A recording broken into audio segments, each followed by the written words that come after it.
The day I realized my parents kept breaking into my apartment wasn't the day everything fell apart. It was the day I understood just how far they were willing to go. I'd come home to lights I never turned on food. I never cooked blankets shaped by bodies that weren't mine. Every corner whispered that I wasn't living alone at all. People think family crosses lines out of love. But what if crossing lines becomes the only way they know how to hold you? Because the moment I finally disappeared, that's when the real story began.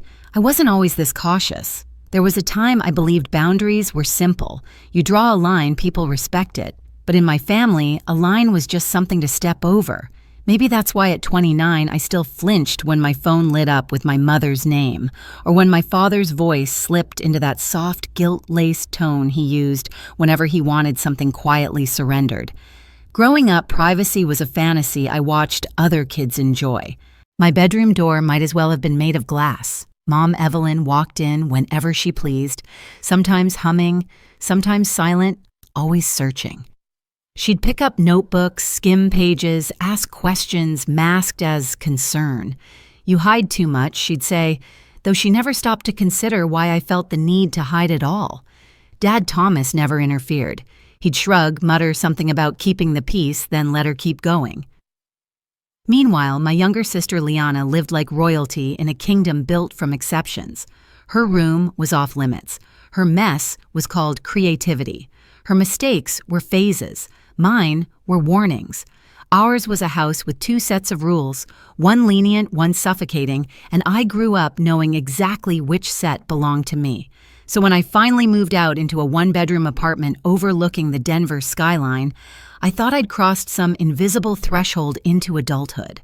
I bought my own dishes, arranged my bookshelf the way I liked, hung soft string lights that made the evenings feel calmer than anything I'd known. I breathed differently there, slower, deeper, as if my lungs finally trusted the air around them. But that peace didn't last long.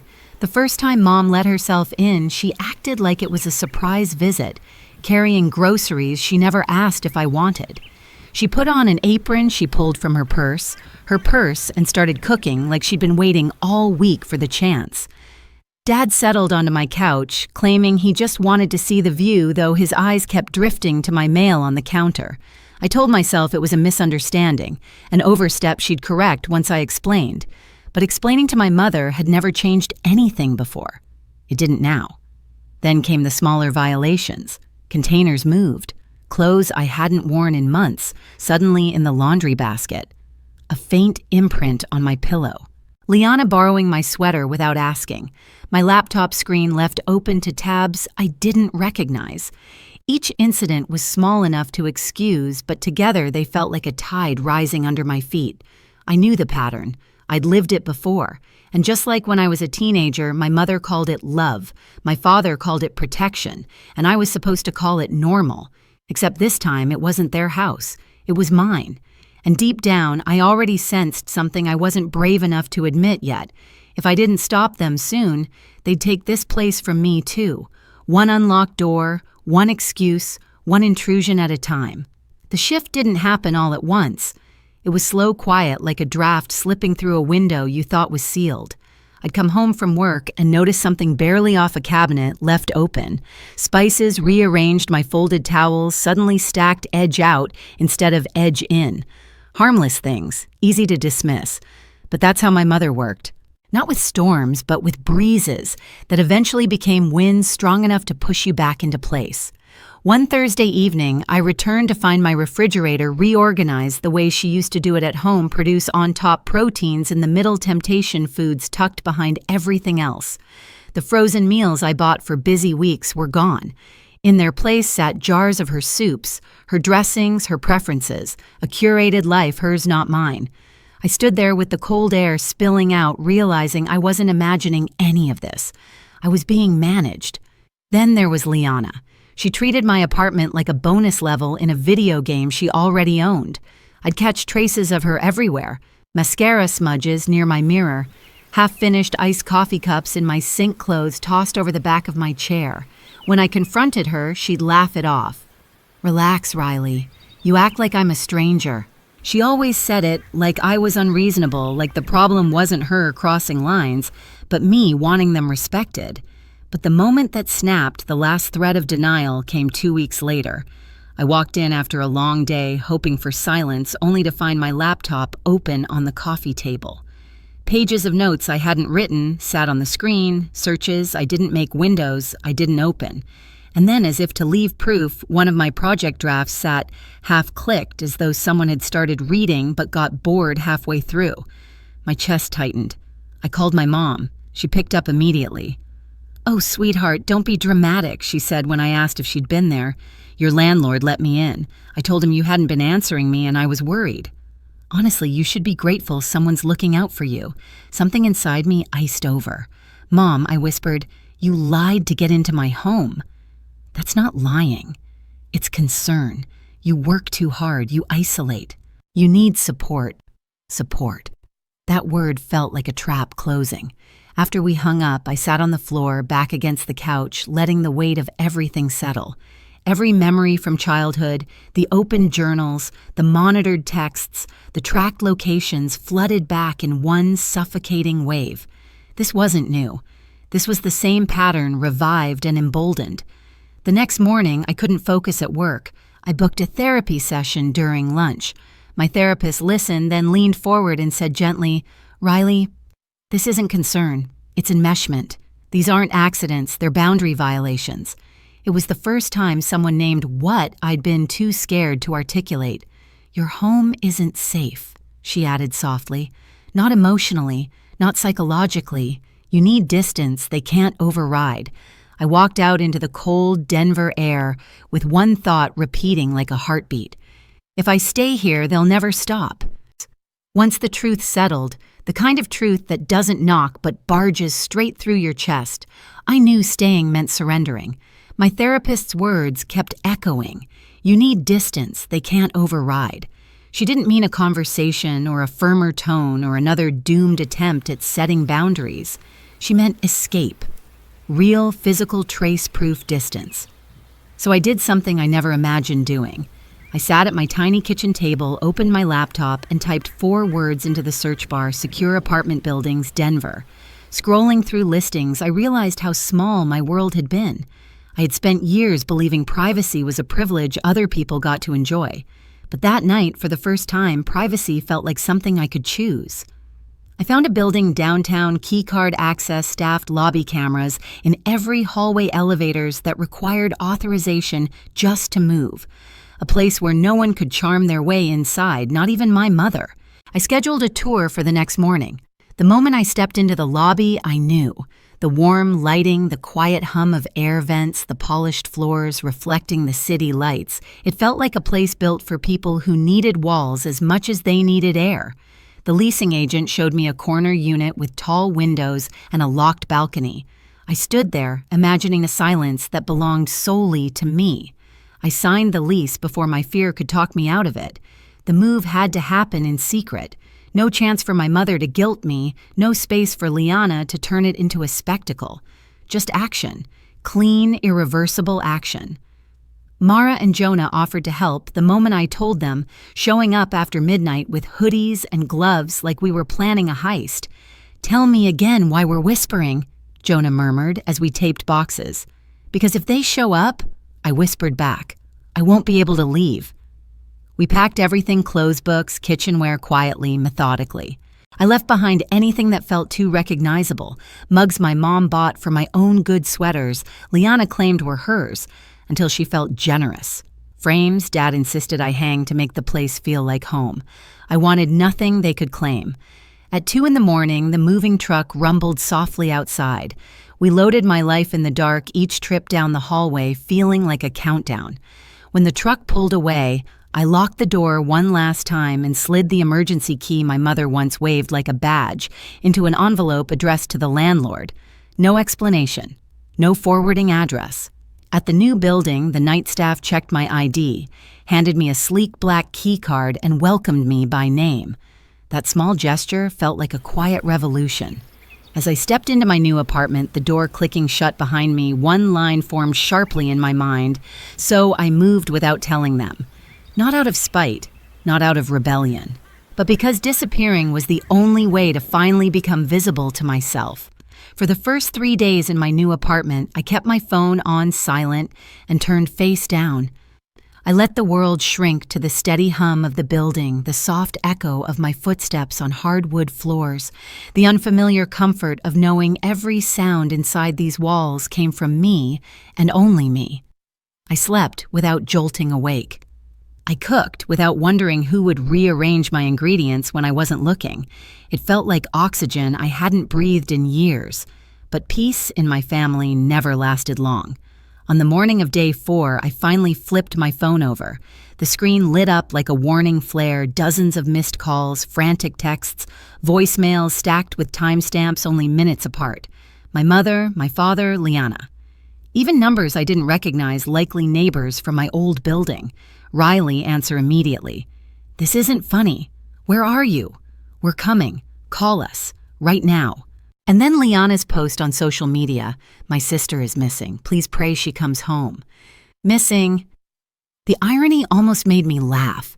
But the longer I scrolled, the more I sensed this wasn't just panic, it was spiraling. I set the phone down, trying to slow my breathing when it rang again.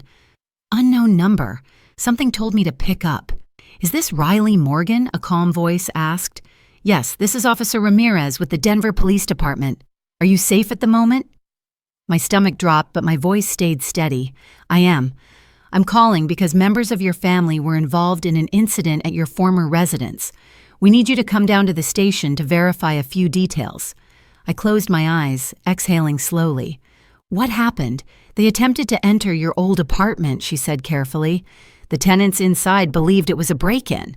"Of course they did. My family didn't knock. They never had." "I'll come right away," I said. When I entered the station, the fluorescent lights hummed over rows of chairs, the scent of stale coffee drifting from somewhere behind the front desk. A receptionist directed me to a small conference room, and as I stepped inside, the scene hit me like a slap.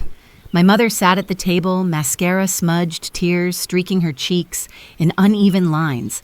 My father hovered beside her, jaw-clenched eyes darting toward the doorway as I appeared, and Liana paced in the corner, arms folded, her face blotchy from crying or from being caught. It was hard to tell. The moment my mother saw me, she gasped, standing so abruptly her chair screeched against the floor. "Riley! Oh my God, where have you been? We thought you were dead." Her voice trembled, but beneath the panic I recognized something else. Accusation, as if my disappearance had been a personal attack against her. I didn't move closer. "I'm fine," I said quietly. "You shouldn't have been at my apartment." "That's not your apartment anymore," my father muttered, as if that somehow justified it. Officer Ramirez entered, then calm and steady. "Let's all sit," she said. My mother sniffled dramatically and collapsed back into her chair, clutching tissues like props. I remained standing until the officer motioned me into the seat across from them. "Ms. Morgan," she began, "we need to clarify your whereabouts and well-being because your family reported you missing." "I wasn't missing," I said. "I moved." "You moved." My mother repeated, her voice breaking. "Without telling us, without telling me." Her hurt tone would have gutted me once. Now it sounded like a familiar trap being sprung. "Yes," I answered simply. Liana rolled her eyes. "You're being ridiculous, Riley. If you had just told us, none of this would have happened." Officer Ramirez cleared her throat. "Let's revisit what did happen. According to the tenants and witnesses, your family attempted to force entry into a unit that wasn't theirs." "That's a lie," my mother snapped. "We thought Riley was inside. We were trying to save her." By climbing onto someone's balcony, the officer asked evenly. Liana shifted uncomfortably. I slipped. It wasn't like a break-in. My father rubbed his temple. "We were desperate. Our daughter vanished. What were we supposed to think?" "You're supposed to respect her privacy," the officer said. "She's an adult. Her absence is not a crime." Their silence landed like weight on the table. I inhaled. "I moved because you wouldn't stop entering my home." My mother's head whipped toward me. "We only went inside to help you. You lied to my landlord," I reminded her. "You told him I was unstable, so he'd let you in." She flinched at the word lied, but recovered quickly. "I was worried. You read my things. You reorganized my home. You gave Liana a key." Liana scoffed. "Oh, please. You act like I stole something. You stole my space, I said, my safe place. Officer Ramirez folded her hands. Ms. Morgan, would you like to formally document these boundary concerns? My mother gasped. Document. She's our daughter. And you're trespassers, the officer replied calmly, intentional or not. The words hit my family harder than anything I'd said. My father leaned forward. Riley, come on. We made mistakes, but involving the police. You involved them, I said gently, not me, and let them face the police. The line from my thumbnail, the line that defined everything, settled over the room like a truth none of them could escape. My mother's lips trembled. I can't believe you do this to us. I met her eyes. I didn't do anything to you. I just stopped letting you do things to me. Silence. Heavy. Necessary. Officer Ramirez slid a form across the table. Given the circumstances, I recommend a written boundary agreement. It's not a restraining order, but it documents expectations moving forward. My mother stared at it like it was a death sentence. I kept my voice steady. Here are my terms, 3 simple lines. You will not come to my new home. We only meet in public places. You do not access my personal belongings accounts or mail ever. My father frowned. That's extreme. No, I said softly. It's adulthood. For a moment, no one moved. Then slowly, with the reluctance of people, realizing the world no longer bends for them, my parents signed. Liana signed last, eyebrows, tight jaw set, understanding finally dawning in her expression. When the paper slid back to me, the signature shimmering slightly in the overhead light, something inside my chest untangled, something that had been twisted for years. My mother whispered, I miss when you needed us. I gathered the papers calmly. You can still be in my life. You just can't be in my home. Officer Ramirez nodded approvingly. And as I walked out of the station, the cold Denver air wrapped around me like a clean slate. I felt something I hadn't felt in a long, long time. Freedom, earned, chosen, undeniable. The days after the police station felt unusually quiet, like the world had finally stopped pressing against my skin. In my new apartment, the mornings were slow and gentle. I'd open the blinds and let the Denver sunlight spill across the hardwood floors, a reminder that this space, this peace belonged entirely to me. No unexpected footsteps, no rearranged spices, no lingering fear that someone had crossed a line while I was gone. My family kept their distance just as they agreed. We met only in neutral places, a quiet cafe near Union Station, where the tables were small and the boundaries were unmistakable. My mother arrived carefully now, as if stepping into a room where the rules had changed, and she wasn't sure which ones applied to her anymore. My father listened more than he spoke, and Liana surprisingly softened. The embarrassment of facing the police matured her in ways lectures never had. None of us pretended things were perfect, but for the first time they treated my space, emotional and physical, as something real, something valid. And as the weeks passed, I felt myself expanding into the life I'd pushed aside for years. I breathed deeper. I slept fully. I existed without bracing for impact. Sometimes, healing isn't loud. Sometimes it's the simple sound of a locked door staying locked.